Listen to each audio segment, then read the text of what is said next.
സ്ഥാനാർത്ഥിക്കൊപ്പം നിങ്ങൾക്കായി സമർപ്പിക്കുന്നത് doctor Rani Menon Maxivision eye hospital Thrissur. കാത്തുകൊള്ളാം കണ്ണിലെ കൃഷ്ണമണി പോലെ. Pattambi investments and loans private limited.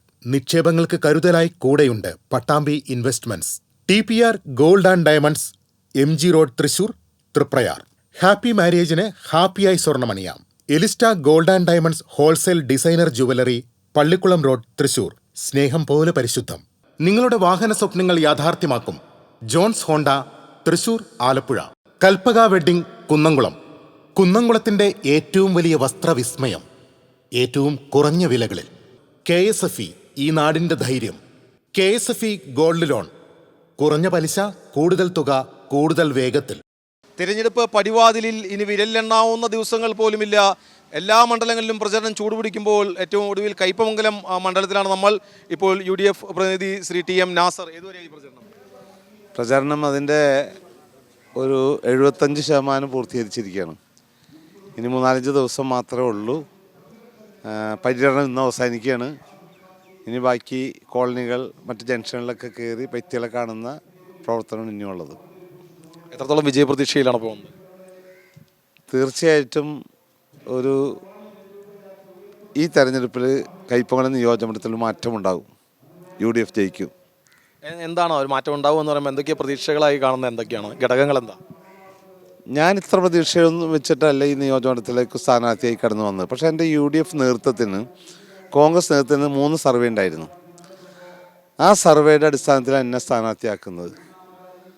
Kaipamangalam നിയോജകമണ്ഡലത്തിൽ ജനിച്ച് വളർന്ന, ഇവിടെ വിദ്യാഭ്യാസം പൂർത്തീകരിച്ച്, ഇവിടെ വിവാഹം കഴിച്ച എല്ലാം ഈ നിയോജകമണ്ഡലം ബേസാണ്. ഞാൻ എൻ്റെ 50 വർഷത്തെ പൊതുജീവിതം, സ്കൂൾ തൊട്ടുള്ള 50 വർഷം, ആ പൊതുജീവിതം മുഴുവൻ ഈ നാടിന് വേണ്ടി ഞാൻ പഞ്ചായത്ത് മെമ്പറായിരുന്നു, വൈസ് പ്രസിഡൻ്റായിരുന്നു, നഗരസഭയുടെ കൗൺസിലറായിരുന്നു കൊടുങ്ങല്ലൂർ 10 വർഷം, പ്രതിപക്ഷ നേതാവായിരുന്നു. ഇപ്പോൾ ഈ നിയോജകമണ്ഡലം ഉൾപ്പെടുന്ന കാർഷിക വികസന ബാങ്കിൻ്റെ 14 വർഷം പ്രസിഡന്റ്. ഈ സമയത്ത് മുഴുവൻ ഞാൻ ജനങ്ങളുടെ ആവശ്യങ്ങൾക്ക് വേണ്ടി വളരെ ഗൗരവത്തിലാണ്. ഞാൻ ഏത് ചെറിയ പ്രശ്നവും വളരെ ഗൗരവത്തിലെടുക്കും. ഞാൻ വെറുതെ ഒരു പൊതുപ്രവർത്തന സാധാരണ നമുക്ക് കാണുന്ന എന്തെങ്കിലും അവരോട് പറഞ്ഞിട്ടല്ല, അവരോട് പറയുന്ന വാക്ക് പാലിക്കാൻ എനിക്കറിയാം എന്നെങ്കിലും ജീവിതത്തിൽ ഇവരെ മുമ്പിൽ കൈകൂപ്പിയാൻ ചെല്ലേണ്ടി വരുന്നു. ഞാൻ എൻ്റെ പൊതുജീവിതത്തിൽ ശ്രദ്ധിച്ചിട്ടുള്ളത്, വിദ്യാർത്ഥി പ്രസ്ഥാനമായി അന്ന് മുതൽ ഇവിടെയൊക്കെ മുമ്പിൽ ഞാൻ ചെല്ലേണ്ടി വരും എന്തെങ്കിലും. അതൊരു ഓർമ്മ എനിക്ക് എപ്പോഴും ഉണ്ടായിരുന്നു. ഞാൻ അതുകൊണ്ടാണ് ഇത്രയും ഞാൻ അറിയാത്ത ഒരുപാട് ആളുകൾ വിളിച്ചിട്ട് സന്തോഷവും എല്ലാ പിന്തുണ, നിങ്ങൾക്ക് വോട്ട് ചെയ്യാന്നല്ല പറയണത്, ജയിക്കൂട്ടാ, നിങ്ങൾ ജയിക്കുമെന്ന് പറഞ്ഞു എന്നെ അത്ഭുതപ്പെടുത്തുന്നത്. അത് തന്നെ എൻ്റെ സഹപ്രവർത്തകന്മാർക്ക് കിട്ടുന്ന വിഷയം. തെരഞ്ഞെടുപ്പ് സ്ഥാനാർത്ഥിയായി ഒരു 4-5 ദിവസം കഴിഞ്ഞപ്പോൾ എല്ലാവരും കൂടി പിന്നെ ഇളകി മറിയുന്ന സ്ഥിതിയിലേക്ക് എത്തിച്ചേർന്നു. ആ വിജയത്തിൻ്റെ ഘടകങ്ങളാവും എന്ന് കരുതുന്ന കാരണങ്ങൾ എന്തൊക്കെയാണ്? പൊതുവിൽ നമ്മൾ പറയും ഒരു ഭരണം വന്നാൽ ആ ഭരണത്തിൻ്റെ വിരുദ്ധ തരംഗമായിരിക്കും, അങ്ങനെ ചില കാരണങ്ങൾ കണക്കാക്കുന്നുണ്ടാവുമല്ലോ. എങ്ങനെയാണ് കാണുന്നത്? കേരളത്തിൽ മുഴുവൻ ഐക്യജനാധിപത്യ മുന്നണിക്ക് അനുകൂലമായ ഒരു തരംഗമുണ്ട്. അതിപ്പോഴല്ല, 2.5 വർഷമായിട്ട് പാർലമെൻറ്റ് തെരഞ്ഞെടുപ്പ്, അതിനു മുമ്പ് ഉപതെരഞ്ഞെടുപ്പിലെല്ലാം ജയിച്ചു. എല്ലാ ഉപതെരഞ്ഞെടുപ്പിലും UDF ജയിച്ചു. പിന്നെ പാർലമെൻറ്റ് തെരഞ്ഞെടുപ്പിൽ 2018 ജയിച്ചു. അത് കഴിഞ്ഞ് തദ്ദേശ സ്വയംഭരണ സ്ഥാപനത്തിൽ 31 വർഷത്തെ ചരിത്രത്തിനുള്ളിലാണ് ഇത്രയും വലിയൊരു വിജയം ഈ തദ്ദേശ സ്വയംഭരണ സ്ഥാപനങ്ങൾ. ഇതെല്ലാം കേരളത്തിലെ ജനങ്ങളുടെ മനസ്സെവിടേക്കാണ് എന്നുള്ളതിൻ്റെ സൂചനയാണ് ഈ തെരഞ്ഞെടുപ്പിലേക്കുണ്ട്. ഈ തദ്ദേശ തെരഞ്ഞെടുപ്പിൽ 7 പഞ്ചായത്തുകളാണ് കയ്പമംഗലം നിയോജകമണ്ഡലത്തിൽ എന്നാണ് മനസ്സിലാക്കുന്നത്. 7 തദ്ദേശ സ്ഥാപനങ്ങൾ. അതിൽ കയ്പമംഗലം ഒഴികെയെല്ലാം ഇടതിൻ്റെ കയ്യിലാണ് അല്ലേ? അപ്പോൾ ആ ഒരു തദ്ദേശ തെരഞ്ഞെടുപ്പിൽ അങ്ങനെയാണ്. അപ്പോൾ അത് വിട്ട് ഏറെ ദൂരമായിട്ടില്ല ഇപ്പോൾ നിയമസഭാ തെരഞ്ഞെടുപ്പിലേക്ക് വരുമ്പോൾ. അതിനെങ്ങനെ കാണുന്നു? കയ്പമംഗലം ഉൾപ്പെടെ 7 പഞ്ചായത്തുകളിലും UDF വലിയ മുന്നേറ്റം നടത്തിയിട്ടുണ്ട്. കയ്പമംഗലത്ത് മാത്രമേ ഭരിക്കാൻ പറ്റുള്ളൂ. പക്ഷേ ബാക്കിയുള്ള സ്ഥലത്തൊക്കെ UDFന് സീറ്റ് കൂടി. ഞാൻ ഇസ്മായിൽ ഇടവിലങ്ങ് പഞ്ചായത്ത്, ആ ഇടവില പഞ്ചായത്ത് മുമ്പ് ഞാൻ ആ പഞ്ചായത്തിലാണ് വൈസ് പ്രസിഡൻറ്റും മെമ്പറൊക്കെ ആയിരുന്നത്. എൻ്റെ ജന്മസ്ഥലം അതാണ്. ഇപ്പോൾ സത്യം പറഞ്ഞാൽ ഞാൻ കൊടുങ്ങല്ലൂർ ടൗണിലാണ് താമസിക്കുന്നത്. ആ പഞ്ചായത്തിൽ മാത്രമാണ് വോട്ട് കുറഞ്ഞില്ല, പക്ഷേ സീറ്റ് കുറഞ്ഞു. അവിടെ സീറ്റിനില്ല. ബാക്കി എല്ലായിടത്തും സീറ്റും കൂടി, വോട്ടും കൂടി. അത് ആ പൊന്തി വരുന്നതിൻ്റെ, അല്ലെങ്കിൽ UDFന് അനുകൂലമായിട്ടുള്ള ആ ഒരു അനുകൂലമായ കാലാവസ്ഥയുടെ ഒരു സൂചനയാണ് അത് കാണുന്നത്. ഈ മണ്ഡലത്തിലെ ഒരാളെന്ന നിലയിൽ മണ്ഡലത്തെക്കുറിച്ച് കൃത്യമായ കാഴ്ചപ്പാടുണ്ടാകും. മണ്ഡലത്തിൽ നടപ്പാക്കാതെ പോയ കാര്യങ്ങളെക്കുറിച്ച് അല്ലെങ്കിൽ നടപ്പാക്കാൻ ആഗ്രഹിക്കുന്ന കാര്യങ്ങളെക്കുറിച്ച് അതെല്ലാം വോട്ടർമാരോട് പറയുകയും ചെയ്യുന്നുണ്ടാവും. അതിൽ തന്നെ പ്രധാനമായിട്ടുള്ള കയ്പമംഗലം ഒരു തീരമേഖല കൂടിയാണ്. ആ വോട്ടർമാരോട് എന്താണ് അവർക്കുള്ള പ്രതീക്ഷയായി പങ്കുവയ്ക്കാനുള്ളത്? അവരോട് ഞങ്ങൾക്ക് ഈ ഇറങ്ങിയ ദിവസങ്ങൾ അതിനു മുമ്പും അറിയാം.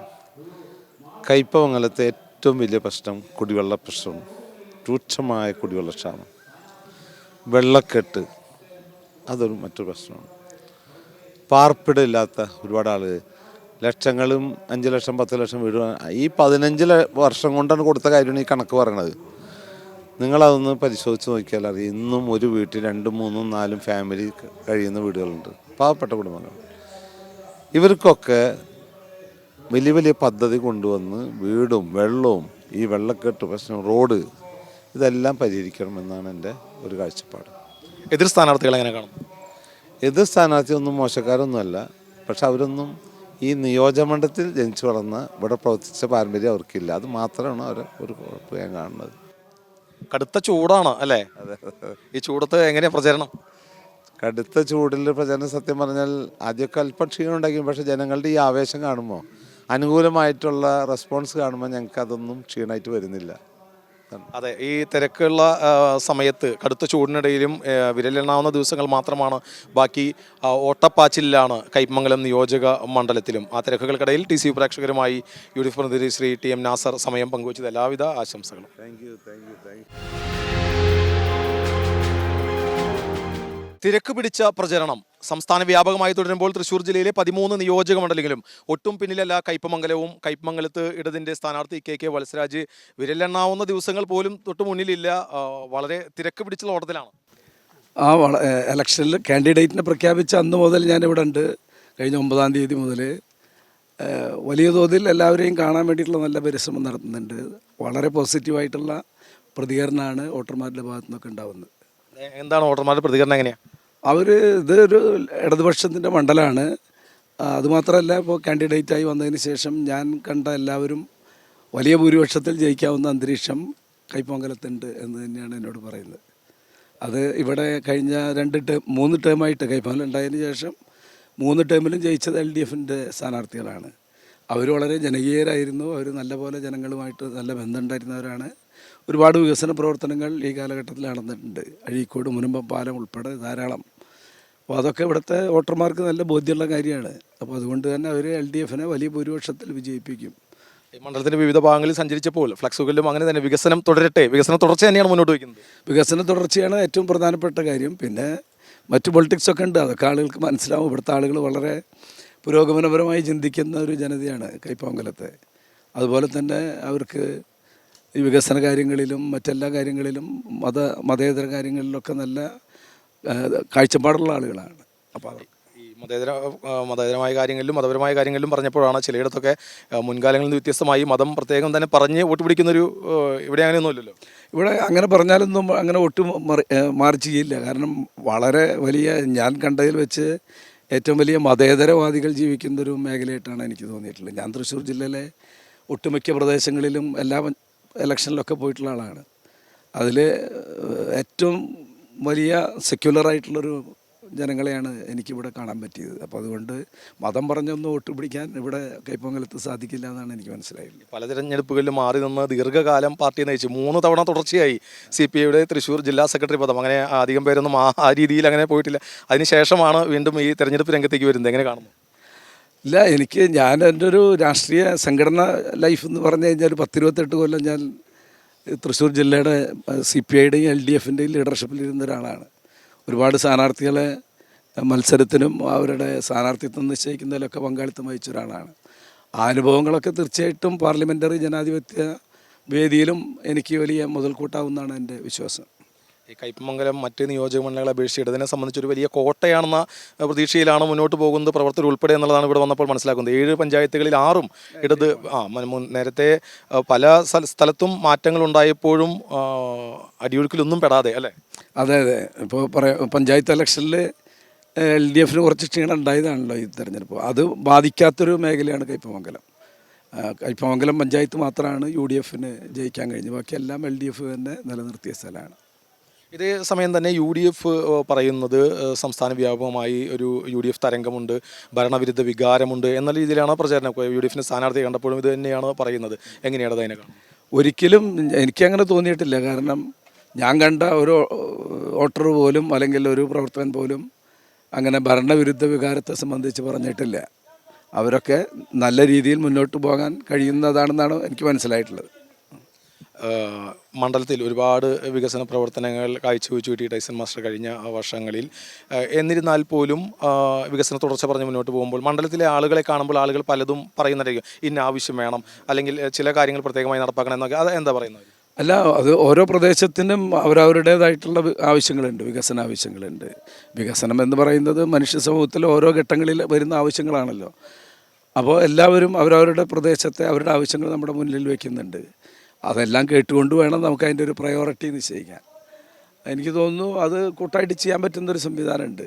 അതിൻ്റെ പ്രയോറിറ്റി അനുസരിച്ച് ഏതേത് ആവശ്യങ്ങൾ ആദ്യം ചെയ്യണം എന്നതിനെക്കുറിച്ചൊരു ധാരണ ഉണ്ടായാൽ നമുക്ക് എല്ലാവരുടെയും പ്രശ്നങ്ങൾക്ക് പരിഹാരം കാണാൻ പറ്റും. പ്രധാനമായി ചില കാര്യങ്ങൾ വോട്ടർമാർക്ക് മുന്നിൽ വയ്ക്കുന്നുണ്ടാവില്ല, ചില പ്രത്യേക ആവശ്യപ്പെടുന്ന പാലങ്ങൾ, അങ്ങനെ എടുത്ത് പറയാവുന്ന ചില ഏതാനും കാര്യങ്ങൾ. ഇല്ല, അത് ഇപ്പോൾ നമ്മുടെ അഴീക്കോട് പാലവുമായി ബന്ധപ്പെട്ട് അവിടെ ഒരു ഫിഷ് ലാൻഡിങ് സെൻറ്ററുമായി ബന്ധപ്പെട്ടൊരു വലിയ പ്രശ്നമുണ്ട്. പിന്നെ ഇപ്പുറത്ത് വേറെ അതുപോലെ തന്നെ പ്രധാനപ്പെട്ടൊരു ഫിഷ് ലാൻഡിങ്ങിൻ്റെ ഒരു സൗകര്യം പറയുന്നുണ്ട് നമ്മുടെ കയ്പമംഗലം പഞ്ചായത്തിൽ. അങ്ങനെ വളരെ പ്രധാനപ്പെട്ട ചില കാര്യങ്ങൾ അവർ പറഞ്ഞിട്ടുണ്ട്. പിന്നെ സ്പോർട്സുമായി ബന്ധപ്പെട്ട് മാഷ് കുറേ കാര്യങ്ങൾ ചെയ്തിട്ടുണ്ട്. അപ്പോൾ നമുക്ക് ചെറുപ്പക്കാർക്കൊക്കെ ആ രീതിയിൽ ഉയരാൻ കഴിയുന്ന നല്ല, എനിക്ക് തോന്നുന്നത് ഒരു ഒളിമ്പിക്സിലൊക്കെ വരാവുന്ന രീതിയിൽ വരെ ചെറുപ്പക്കാരെ വളർത്തിയെടുക്കാൻ കഴിയുന്ന സൗകര്യം ഉണ്ടാക്കിയെടുക്കാൻ പറ്റുമെന്ന് എനിക്ക് തോന്നുന്നത്. പിന്നെ ഈ ചെറുപ്പക്കാർക്ക് വൈകിട്ടൊക്കെ ഒരു എൻ്റർടൈൻമെൻറ്റിന് വേണ്ടിയിട്ടുള്ള ഏർപ്പാടുകൾ ചെയ്യാൻ പറ്റും. അതിനൊക്കെയുള്ള സാധ്യത ഉണ്ട് ഇവിടെ. കടുത്ത ചൂടാണ്. മുൻകാലങ്ങളിലെ തെരഞ്ഞെടുപ്പ് പോലെയൊന്നും അല്ല. 37 ഡിഗ്രി 38 ഡിഗ്രി. ഇപ്പോൾ എനിക്ക് തോന്നുന്നത് ഇവിടെ നിൽക്കുന്ന ഈ പ്രദേശം മാത്രം ഒരു ചെറിയ തണുപ്പും കുളിരുമുള്ള ഒരു പ്രദേശമായി തോന്നുന്നത്. ജില്ലയുടെ എല്ലാ ഭാഗങ്ങളിലും പോകുമ്പോൾ എങ്ങനെ ഈ ഓട്ടം ഇതുവരെയായി? ഇല്ല, നമുക്ക് തുടക്കത്തിൽ ഈ ചൂട് ഭയങ്കര പ്രശ്നം തോന്നിയിരുന്നു. പിന്നെ നമ്മുടെ പ്രവർത്തകരൊക്കെ ആവേശം വരുമ്പോൾ പിന്നെ നമുക്ക് ചൂടൊന്നും ഒരു പ്രശ്നമല്ല. നമ്മൾ നല്ലപോലെ അവരുടെ കൂടെ എഴുകി ചേർന്ന് അങ്ങ് മുന്നോട്ട് പോകുന്നുണ്ട്, കുഴപ്പമില്ല. ഒട്ടും അപരിചിതനല്ല. പ്രത്യേകിച്ച് 3 പതിറ്റാണ്ടായി ഇടതിൻ്റെ CPIയുടെ തേരാളിയായി ജില്ലയിൽ നേതൃസ്ഥാനം വഹിച്ച് മുന്നോട്ട് പോയിരുന്ന വ്യക്തി ഇപ്പോൾ തെരഞ്ഞെടുപ്പ് രംഗത്തേക്ക് വരുമ്പോൾ കയ്പമംഗലത്ത് ഉറച്ച പ്രതീക്ഷയോടുകൂടി മുന്നോട്ട് പോവുകയാണ്. എല്ലാവിധ ആശംസകളും. Okay, thank you. കയ്പമംഗലം നിയോജക മണ്ഡലത്തിൽ NDA സ്ഥാനാർത്ഥി അതുല്യ ഘോഷ് വെട്ടിയാട്ടിൽ. ഏതുവരെ ഈ പ്രചരണം? ഇപ്പോൾ ഞങ്ങൾ തുടങ്ങാൻ കുറച്ച് വൈകിയെങ്കിലും പക്ഷേ 2 എതിർ സ്ഥാനാർത്ഥികൾ ഇടതുപക്ഷത്തിൻ്റെയും കോൺഗ്രസിൻ്റെയും സ്ഥാനാർത്ഥികളുടെ ഒപ്പത്തിനൊപ്പം ഇരിക്കുകയാണ്. ഇനി ഞങ്ങൾ അതിനേക്കാളും കയറും, കുറച്ചും കൂടി ഇപ്പോൾ കയറും. എല്ലാ സമസ്ത മേഖലയിലും പ്രചരണങ്ങൾ ശക്തമായിക്കൊണ്ടിരിക്കുകയാണ്. ഞങ്ങളെ എല്ലാ ഇലക്ഷൻ മെറ്റീരിയലും എല്ലാം ബൂത്ത് തലത്തിലൊക്കെ എത്തിയിട്ടുണ്ട്. അപ്പോൾ ജനങ്ങളും ഒരു ആകാംക്ഷയിലാണ്, ഒരു മാറ്റത്തിൻ്റെ വേണ്ടിയിട്ടൊരു ആകാംക്ഷയിലാണ് നടക്കുന്നത്. അങ്ങനെയാണ്. കാരണം നമുക്കറിയാലോ കയ്പമംഗലം മണ്ഡലത്തിൽ കുറേ പ്രശ്നങ്ങളുണ്ട്. നമ്മൾ ഹാർബർ തൊട്ട് തീരദേശം, കടൽ ഭിത്തി, അതുപോലെ വെള്ളക്കെട്ടിൻ്റെ പ്രശ്നങ്ങൾ, കാർഷിക മേഖലകൾ, അതുപോലെ തന്നെ ഉൾനാടൻ നമ്മൾ മത്സ്യബന്ധനത്തിൽപ്പെട്ടവർ, പാവപ്പെട്ടവർ, പല കേന്ദ്ര പദ്ധതികളും ഇവിടെ നമ്മളെ ജനങ്ങളുടെ അടിത്തട്ടിൽ എത്തിയിട്ടില്ല. അതുകൊണ്ട് തന്നെ ജനങ്ങൾ കേരളം മുഴുവൻ ഒരു മാറ്റം പ്രതീക്ഷിച്ചുകൊണ്ടിരിക്കുകയാണ്. ആ മാറ്റം നിങ്ങൾക്ക് മനസ്സിലാക്കാൻ കഴിയും. എന്ത് തന്നെയായാലും കയ്പമംഗലം മണ്ഡലം BJP നേതൃത്വത്തിലുള്ള NDA പിടിച്ചിരിക്കും. എത്രത്തോളം പ്രതീക്ഷ പുലർത്തുന്നു? നല്ല പ്രതീക്ഷ എന്ന് പറഞ്ഞാൽ പിടിച്ചിരിക്കുന്നു പറഞ്ഞാൽ പറയേണ്ട ആവശ്യമില്ലല്ലോ. അത്രയ്ക്ക് ജനങ്ങളെ ഉള്ളിൽ ഭയങ്കര മാറ്റം വന്നിരിക്കുകയാണ് ചെല്ലുന്നിടത്തൊക്കെ. ഈ ആത്മവിശ്വാസത്തോടെ പറയുന്നുണ്ട്. ഓരോ തെരഞ്ഞെടുപ്പിലും BJP സംസ്ഥാന വ്യാപകമായും തദ്ദേശ തെരഞ്ഞെടുപ്പിലെല്ലാം പറയുന്നത്. പക്ഷേ അത് എല്ലാം വോട്ടിലേക്ക് മാറുന്നില്ല. അല്ല, അത് നിങ്ങൾക്കറിയാലോ, കേരളത്തിൽ ആദ്യമേ 2016 മുന്നേ BJP ഇവിടെ വോട്ട് ചെയ്യുന്ന നില എന്തായിരുന്നു. പക്ഷേ അതിന് ശേഷം ഇങ്ങനെ ഉയർന്നു വരികയല്ലേ. ഇപ്പോൾ മനസ്സിലാക്കാൻ കഴിയുമല്ലോ. എല്ലായിടത്തും മാറ്റമല്ലേ വന്നിരിക്കും. കേരളത്തിൽ ത്രിതല പഞ്ചായത്ത് തെരഞ്ഞെടുപ്പിൽ കോർപ്പറേഷനിൽ പിടിച്ചു, തിരുവനന്തപുരം പിടിച്ചു, പഞ്ചായത്ത്, അതുപോലെ പല മേഖലകളിലും വാർഡുകളിലും കേരളം ഒട്ടുക്ക് വളർച്ചയല്ലേ ഉണ്ടായിട്ടുള്ളൂ. അതേസമയത്ത് LDF UDF ഗ്രാഫ് നേരെ താഴേക്കാണ്. പറയുന്നത് കയ്പമംഗലം മണ്ഡലത്തിലേക്ക് വരുമ്പോൾ കണക്കുകൾ സപ്പോർട്ട് ചെയ്യുന്നില്ല. അപ്പോൾ 7 പഞ്ചായത്തുകളുണ്ടെങ്കിൽ 1 UDF-ഉം 6 LDF എന്ന നിലയിലാണ് പോയിക്കൊണ്ടിരിക്കുന്നത്. കയ്പമംഗലം മണ്ഡലത്തിൽ പഞ്ചായത്ത് തിരഞ്ഞെടുപ്പല്ലല്ലോ, അത് പല വ്യക്തികളുടെയും ഇതിനനുസരിച്ചൊക്കെ വരും. അതേസമയത്ത് ഇപ്പോൾ നിയമസഭാ തെരഞ്ഞെടുപ്പ് എന്ന് പറഞ്ഞാൽ 10 വർഷം ജനങ്ങൾ വളരെയധികം ബുദ്ധിമുട്ടി, നമ്മളെ കടക്കണിയിലായി കാര്യങ്ങൾ. നമ്മൾക്കറിയാം, നമ്മൾ ഈ 10 വർഷം മുന്നേ എന്തായിരുന്നു നമ്മളുടെ ഇവിടെ കടം എന്തായിരുന്നു എന്നുള്ളത് അറിയാം. ഇപ്പോഴത്തെ എത്ര കോടിയായി എന്നറിയാം. എല്ലാ മേഖലകളിലും ഒരു ടാക്സ് വർദ്ധിപ്പിച്ചിരിക്കുകയല്ലേ. ഇപ്പോൾ പെട്രോളിന് 2 രൂപ വെച്ചിട്ട് ഒരു കൂട്ടിയിട്ട് ഇവിടെ പെൻഷൻ തന്നെ മുടങ്ങിയില്ലേ. ഈ പൈസ ഇവിടെ ഭാഗം മാറ്റി ചെലവ് ചെയ്യുന്നു, കേന്ദ്രത്തിൻ്റെ ഫണ്ട് ഭാഗം മാറ്റി ചെലവ് ചെയ്യുന്നു. ഇപ്പോൾ 2 മാസത്തെ അരി കൊടുത്തു, കേന്ദ്രം കൊടുത്ത അരിയല്ലേ, ഇവർ കൊടുക്കണ പോലെയല്ലേ പറയുന്നത്. അതല്ല അവസ്ഥ. അപ്പോൾ അതൊക്കെ ജനങ്ങൾക്ക് മനസ്സിലാവുന്നുണ്ട്. പണ്ടത്തെ പോലെ പാർട്ടി പത്രം മാത്രം വായിച്ചിട്ടല്ല, ഇപ്പോൾ ചാനലുകളും എല്ലാ സോഷ്യൽ മീഡിയ ഒക്കെ വളരെ കൃത്യമായി പോകുന്നുണ്ട്. കഴിഞ്ഞ സംസ്ഥാന സർക്കാരിൻ്റെ ഭരണമാണ് വോട്ടർമാരുടെ മുമ്പിൽ വയ്ക്കുന്നത്. ആ ഭരണമാണ്. പിന്നെ കോൺഗ്രസിൻ്റെ കാര്യം പിന്നെ പറയേ വേണ്ടല്ലോ. അവരെ സംബന്ധിച്ചോളം എന്ന് പറഞ്ഞാൽ അവർ ഇപ്പോൾ മുങ്ങിച്ചാവാൻ നിൽക്കുന്ന ഒരു രൂപത്തിൽ നിൽക്കുന്നത് ഇന്ത്യയിൽ മുഴുവൻ ഒരു സംസ്ഥാനത്തും ഇല്ലാത്ത അവസ്ഥയിലാണ്. കേരളത്തിലാണ് ഒരു കച്ചിത്തുരുമ്പ് ഒരു UDF എന്നുള്ളത് വരുന്നത്. അതിന് വേണ്ടിയിട്ടുള്ള പ്രവർത്തനങ്ങളാണ് അവർ നടക്കുന്നത്. പക്ഷേ അവർ വിചാരിച്ച പോലെ അവർക്ക് കയറി വരാൻ പറ്റില്ല. NDAക്ക് എന്താണ് വോട്ടർമാരുടെ മുന്നിൽ വയ്ക്കാനുള്ളത്? വികസനം, കേന്ദ്രത്തിൻ്റെ പദ്ധതികൾ തന്നെയില്ലേ, എല്ലാ സമസ്ത മേഖലയിലുള്ള പദ്ധതികളില്ലേ, ആ പദ്ധതികൾ തന്നെ ഇവിടെ നടപ്പാക്കിയാൽ പോരാ. പിന്നെ എന്തിനു പ്രശ്നം? നരേന്ദ്രമോദി നേതൃത്വത്തിലുള്ള അത് മാത്രം നടപ്പാക്കിയാൽ നമുക്കറിയാലോ. ഇപ്പോൾ മറ്റു സ്റ്റേറ്റുകളിലും അറിയാം, ഇന്ത്യയിൽ മുഴുവൻ അറിയാം. ഇപ്പോൾ ഹൈവേ എന്ന് പറയുന്നത് കേന്ദ്രത്തിൻ്റെ പദ്ധതിയില്ലേ. നമ്മളെ സംബന്ധിച്ചോളം കൈപ്പങ്കലം മണ്ഡലത്തിനെ സംബന്ധിച്ചോളം നരേന്ദ്രമോദി പറഞ്ഞിട്ടുള്ളത് 30 കിലോമീറ്ററിനുള്ളിൽ ജനങ്ങൾക്ക് റെയിൽവേ വേണമെന്നാണ്. ഇത്ര വർഷമായില്ലേ ഇവിടെ എത്ര വർഷമായി? 10-75 വർഷം സർവേ ഉണ്ടായിരുന്നാണ്. എൻ്റെ കുട്ടിക്കാലം മുതൽ ഇതിലെ റെയിൽവേ വരുമെന്ന് പറഞ്ഞാണ്. നമ്മൾക്ക് ഏറ്റവും അധികം നമ്മളെ പറവൂർ മുതൽ ചേറ്റു വരെ റെയിൽവേ ഇല്ല. തീരദേശത്ത് റെയിൽവേ ഇല്ലാത്ത ഒരു സ്ഥലം എന്ന് പറഞ്ഞാൽ കൈപ്പങ്കലം നമ്മുടെ ഈ തീരദേശ മേഖലയാണ്. ബാക്കി എല്ലാ മേഖല ആലപ്പുഴയിലുണ്ട്. അത് തിരൂർ തൊട്ട് കോഴിക്കോട് മുതൽ എവിടെയും വരെ എല്ലാം തീരദേശമാണ്. നമ്മൾ വളരെയധികം ബുദ്ധിമുട്ട്. നമുക്ക് തൃശ്ശൂർ വരണം, ഒരു രാത്രി ട്രെയിൻ വന്നു കഴിഞ്ഞാലുള്ള ബുദ്ധിമുട്ട്. ഇവിടെ തീരദേശ റെയിൽവേ വന്നു കഴിഞ്ഞാൽ മത്സ്യബന്ധനം നമുക്ക് കയറ്റി അയക്കാം. ഈ കുത്തക മുതലാളിമാർ അവരുടെ ഇതല്ല, ഇവിടെ റെയിൽവേ ഏത് ഭാഗത്തേക്ക് വേണമെങ്കിലും നമുക്ക് ഇതിൻ്റെ സമ്പത്തുകൾ കയറ്റി അയക്കാം. കാർഷിക മേഖലയിലുള്ള കാര്യങ്ങൾ അയക്കാം. അപ്പോൾ അത് ഭയങ്കര സമഗ്രമായ മാറ്റം കേന്ദ്രത്തിനോടനുബന്ധിച്ചുള്ള മാറ്റം ഉണ്ടാവും. പല ഘട്ടങ്ങളിലായി പ്രചാരണമായി പലതവണ വോട്ടർമാരെ കണ്ടു. അവരെന്താണ് മുന്നോട്ട് വയ്ക്കുന്നത് പ്രധാന ആവശ്യമായി? അല്ല, അവരുടെ മണ്ഡലത്തിലെ ഈ പ്രശ്നങ്ങളാണ്. ഹാർബർ പ്രശ്നങ്ങൾ, മറ്റേ നമ്മുടെ സീ വാളിൻ്റെ പ്രശ്നങ്ങൾ, വെള്ളക്കെട്ടിൻ്റെ പ്രശ്നങ്ങൾ, പിന്നെ കേന്ദ്ര പദ്ധതികൾ അവർ ഒന്നും അറിയുന്നില്ലല്ലോ. മണ്ഡലത്തിലെ ജനങ്ങളോട് ഒരു മണ്ഡലത്തെക്കുറിച്ച് ഒരുപാട് പ്രതീക്ഷകളുണ്ടായിരിക്കുമല്ലോ, കാഴ്ചപ്പാടുണ്ടായിരിക്കും. എന്താണ് വോട്ടർമാരോട് ഞാൻ എല്ലാവരും പറയുന്നതാണ്. നമ്മളെ മെയിനായിട്ട് നമ്മുടെ അവിടെ അഴീക്കോട് ഹാർബറുണ്ട്. തീരദേശ മേഖലയിൽ സുരക്ഷിതമായി അവർക്ക് ജീവിക്കണം. ഈ വെള്ളത്തിൻ്റെ പ്രശ്നങ്ങളുണ്ട്. അതുപോലെ തന്നെ അവരുടെ സമഗ്ര കേന്ദ്ര ഗവൺമെൻറ്റിൻ്റെ എല്ലാ മേഖലയിലുള്ള സമഗ്ര പദ്ധതികൾ നമ്മൾ വന്നു കഴിഞ്ഞാൽ അതിന് കൃത്യമായി അതിന് ഓഫീസ് ഇട്ടിട്ട് അതിൻ്റെ നടപ്പാക്കിക്കൊണ്ടിരിക്കും. കൃത്യമായി നടപ്പാക്കും. എതിർ സ്ഥാനാർത്ഥികൾ ഒരാൾ ഗുരുവായൂർ അപ്പുറത്തല്ലേ, ഇവിടെ മണ്ഡലത്തിൽ വല്ല പാർട്ടിക്കാർക്ക് അറിയുള്ളൂ. പിന്നെ കോൺഗ്രസിൻ്റെ സ്ഥാനാർത്ഥി എന്ന് പറയുന്നത് ഒരു അജണ്ട പ്രകാരം വന്നിട്ടുള്ളതാണെന്ന് മനസ്സിലായി. നമുക്ക് ആദ്യം വരുന്ന സ്ഥാനാർത്ഥി ഒരു യൂത്ത് കോൺഗ്രസിൻ്റെ ആളെ വരുന്നത് പറഞ്ഞത്. അപ്പോൾ അതിലൊരു ചെറിയ ഇതൊക്കെ ഉണ്ട്. അപ്പോൾ ഞാനടുത്ത് മണ്ഡലം എന്ന് പറഞ്ഞാൽ ഞാനിവിടെ തൊട്ടടുത്ത് നിൽക്കുന്നതാണ്. ഞാനിവിടെ ക്ഷേത്രത്തിൻ്റെ പ്രസിഡൻ്റാണ്. ഹൈവേ അണ്ടർപാസ് അതിൻ്റെ കൺവീനറായിരുന്നു. നമ്മളതൊക്കെ നേടിയെടുത്തു. അല്ലാണ്ട് രാഷ്ട്രീയം വെച്ചിട്ടല്ല. നമ്മൾ ജനകീയ പ്രശ്നങ്ങളിലുണ്ട്. അന്നുണ്ട്, ഇന്നുണ്ട്, ഇനിയും ഉണ്ടാവും. പ്രതീക്ഷയിലാണ്. അപ്പോൾ പ്രചരണം ഇപ്പോൾ ഞങ്ങൾക്കൊരു 3 ലേറ്റായി വന്ന കാരണം കുറേ പ്രശ്നങ്ങളുണ്ട്. അപ്പോൾ ഞങ്ങൾ റോഡ് ഷോ നടത്തുന്നു, കാര്യങ്ങൾ ചെയ്യുന്നു. എന്തായാലും ഏറെ പ്രതീക്ഷയോടെയാണ് കയ്പമംഗലത്ത് NDA സ്ഥാനാർത്ഥിയും മുന്നോട്ട് പോയിക്കൊണ്ടിരിക്കുന്നത്. കടുത്ത ചൂടാണല്ലേ? ഈ ചൂടിലാണ് പ്രചരണം. ഞാൻ നല്ലൊരു കർഷകനാണ്, തെങ്ങും കർഷകനാണ്, നല്ല കർഷകനാണ്. എൻ്റെ വീട്ടിൽ പശുവുണ്ട്. ഞാനിതൊക്കെ ഇറങ്ങി ചെയ്യുന്നതാണ്. ഇതൊന്നും നമുക്ക് പ്രശ്നങ്ങളൊന്നുമില്ല, ചൂട് പ്രശ്നമില്ല. അപ്പോൾ എന്തായാലും വളരെ നന്നായിട്ട് ഇവരൊക്കെ പ്രതീക്ഷിക്കുന്നതിനപ്പുറത്ത് ഞങ്ങൾ ഇവിടെ ഇത് വിജയിച്ച് കാണിച്ചു കൊടുക്കും. തിരക്ക് പിടിച്ച പ്രചരണവുമായി മുന്നോട്ട് പോകുന്നു. ആശംസകൾ.